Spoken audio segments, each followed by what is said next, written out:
నిలబడటంలో శివపల్లి సుబ్బయ్య గారు చేసిన కృషిని కూడా మనకు అర్థం చేసుకోవచ్చు. వారి మాటల్లోనే, పిన్నకొండ వారి మాటల్లో. కాసింపి గారు ఇందాక నాతో అన్నారు, గుంటూరు నుంచి హైదరాబాద్ వస్తున్నాం. వ్యక్తులు దూరం అవుతుంటే సాధారణ కుటుంబంలో అయితే వేరే ఉంటుంది, కానీ సాహిత్య వాతావరణంలో మాత్రం ఒక దూరం ఏంటంటే ఒక మనిషిని మనం ఏదో ఒక పుస్తకాన్ని వదిలేసి వెళ్ళిపోయినట్టే అనిపిస్తుంది. నాకైతే ఒక మంచి అనుభూతులు ఇచ్చిన సుబ్బయ్య గారు మంచి మిత్రులు కూడా అందించారు. ఈసారి మరొకసారి స్మరించుకుంటూ, ఇప్పుడు ఇటీవల కళారత్న పురస్కారాన్ని మొన్న రాలేదు, గతం రాలేదా? Okay sir. నేను ఎందుకంటే 110 మంది ఉగాది పురస్కార గ్రహీతలు, అందులో 85 మంది కళారత్న పురస్కార గ్రహీతలు ఉన్నారు కదా, నాకు కొద్దిగా ఎవరు అన్నది కొద్దిగా కన్ఫ్యూజన్గా ఉంది ఇప్పటికి కూడా, ఎవరెవరికి వచ్చాయి అన్నది. మొత్తానికి మా మంచి మిత్రులు, మా సాహిత్య రంగానికి అలాగే గుంటూరు అనగానే గుర్తొచ్చే పేరులో డాక్టర్ బూసులపల్లి వెంకటేశ్వర గారు కూడా ఒక వ్యక్తి. వారిని ఆత్మీయ అతిథులుగా ఈరోజు ఇచ్చేశారు. వారి ప్రసంగాన్ని కూడా చేయవలసిందిగా కోరుతున్నాం.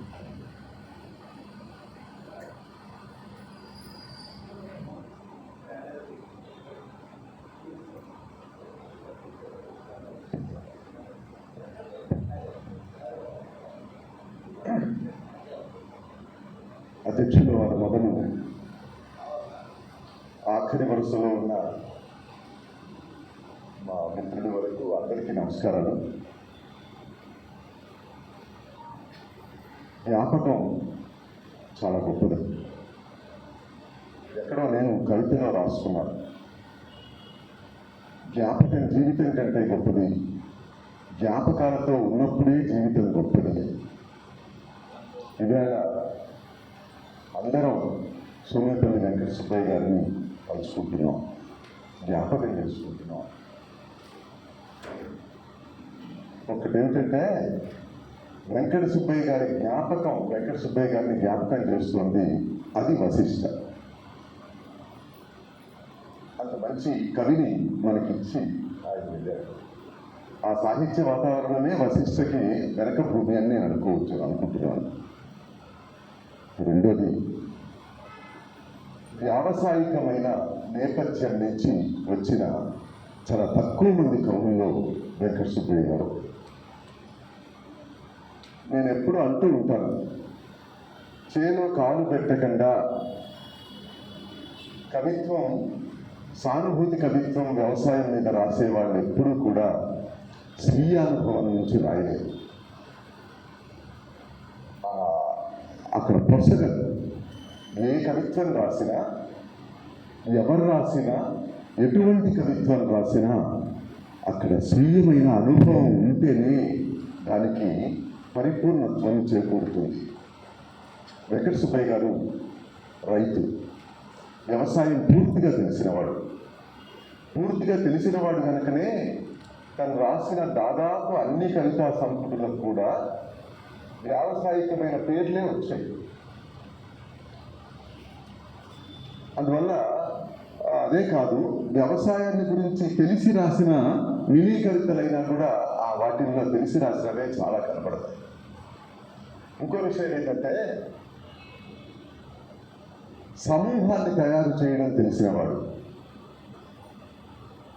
కనుకనే గుంటూరు జిల్లా రచయితల సంఘం మరియు ఆంధ్రప్రదేశ్ రచయితల సంఘం కూడా వచ్చింది. ఒక సమూహాన్ని ఏర్పాటు చేయాలంటే ఎవరికైనా పలకరింపు మంచిదై ఉండాలా, అది వెంకట సుబ్బయ్య గారి సొత్తు. అద్భుతంగా పలకరిస్తాడు. ఆ పలకరింపులోనే స్వీకరణ ఉంటుంది. అలాంటి స్వీకరణ ఉంది కాబట్టే తను గుంటూరు జిల్లా రచయితల సంఘాన్ని, అలాగే ఆంధ్రప్రదేశ్ రచయితల సంఘాన్ని కూడా నడపగలిగాడు. ఇప్పుడు ఈ కరపత్రం చూస్తూ ఉంటే ఆ అధ్యక్ష స్థానం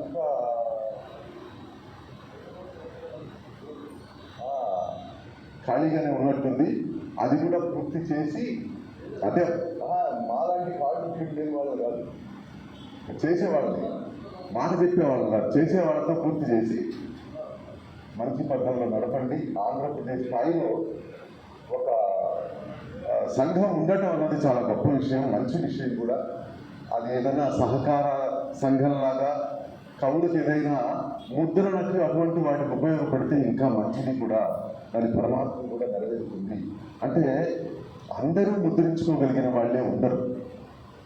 అందువల్ల అటువంటి ఆముఖంగా బయటికి తీసుకొస్తే చాలా మంచిది. అది నానా, మన సుభాని, ఇంకా వాసిష్ఠ, ఇంకో ప్రకాశం, రమ్యభారతి. ప్రకాశం చూస్తే ప్రకాశ్ గుర్తురాడు, రమ్యభారతే గుర్తొస్తుంది. అంచేత ఇందాక అన్నగారు చెప్పినట్టు శ్రీవాచకంతో పత్రిక పెట్టడం, పత్రికల పేర్లు కూడా చాలా వరకు శ్రీవాచకాలే ఉంటాయి. అలాగే రమ్యభారతి చూసారు కదా, రమ్యభారతి మరి మంచి మాట. అది సుబ్బయ్య గారు పెట్టించిందేనట, చాలా సంతోషం. అంటే సమూహంగా ఒక సమూహాన్ని తయారు చేయడం, ఒక సమూహాన్ని ఒక చోట చేర్చడం తెలియడం అనేది చాలా మంచి విషయం. అది చేశాడు. నేను సుబ్బయ్య గారి మీద సంచిక వేసినప్పుడు చెప్పిందే అందరూ పెద్దవాళ్ళందరూ పంచుకునే విషయమే. వేసినప్పుడు నేను చిన్న గేయం ఒకటి రాశాను, అది చదివి నేను ముగిస్తాను.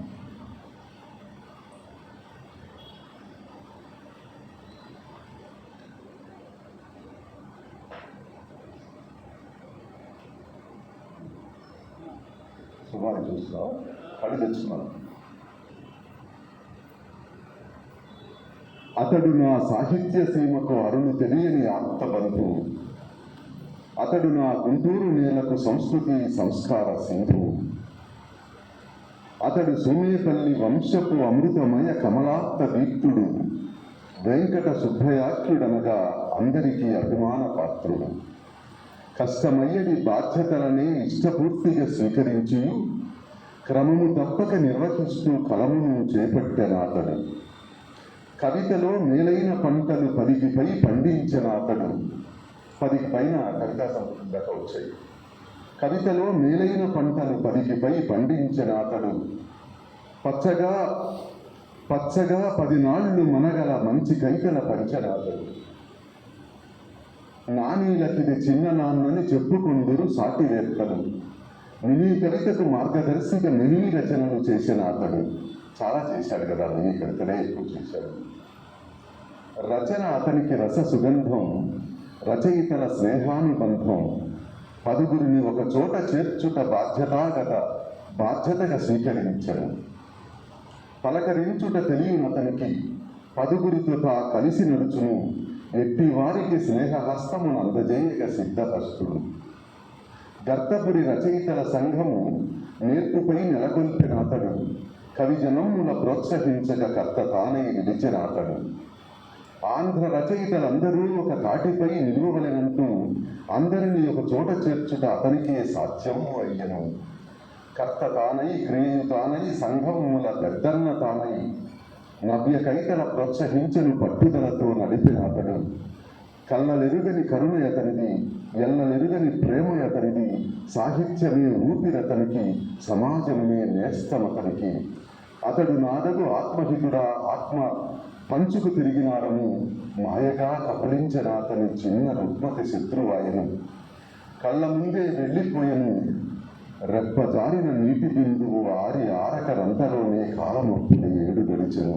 ఆ పుస్తకం చేసిన 10 సంవత్సరం అయింది కదా. కళ్ళ ముందే వెళ్ళిపోయను, రెప్ప జారిన నీటి బిందువు ఆరక రంతలోనే కాలమప్పుడు 7 గడిచెను. మనసు పంచిన సోమేపల్లికి కంటి భారత నీరాజనం, తలపు లోపలి జ్ఞాపకాలతో అక్షర సుమపు నీరాజనం. సెలవు, నమస్కారం.